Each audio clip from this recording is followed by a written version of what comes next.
Welcome to day 13. Day 13 of walking and getting that 10,000 steps. So today is May 12. It's already 9:17. I already got my 10,000 steps already.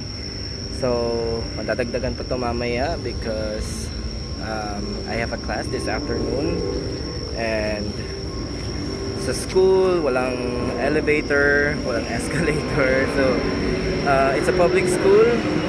So ang meron lang staircase, and which is nice kasi it means it's gonna be 5,000 steps more.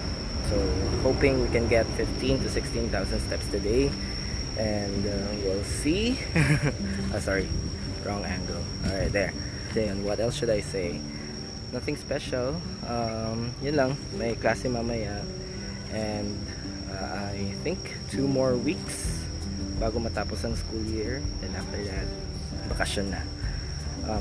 Ang saya, mas compared to morning and afternoon walks, mas masaya mag-walk sa morning kasi first, I'd say fresh ang hangin, and during this time mga 8 or 9 wala na masyadong tao, so you can freely use the whole park kasi konti lang yung gumagamit, and konti lang yung mga nag-walk or nagba-badminton or nag-run.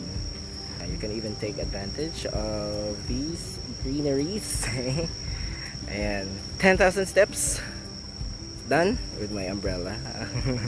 Mainit na kasi pag mga 10 a.m. Very masakit na sa balat yung init. So anyway, so yun, 10,000 steps done, and maybe at the end of the day we can get 15 to 16,000 steps. So I'm still here in Celadon at the right wing. By the way, if ever you're also in Saigon or in Tanfu and you're off, or you're also planning to walk here in Celadon, I usually walk here mga 8 or 7 in the morning. Kung sa hapon naman 4 or 5 p.m. So just in case you you see me, feel free to say hi and let's talk. Yeah, maybe we can have this walking club soon. Alright, so I guess that's all for today, and I'll see you tomorrow and day 14. Ciao.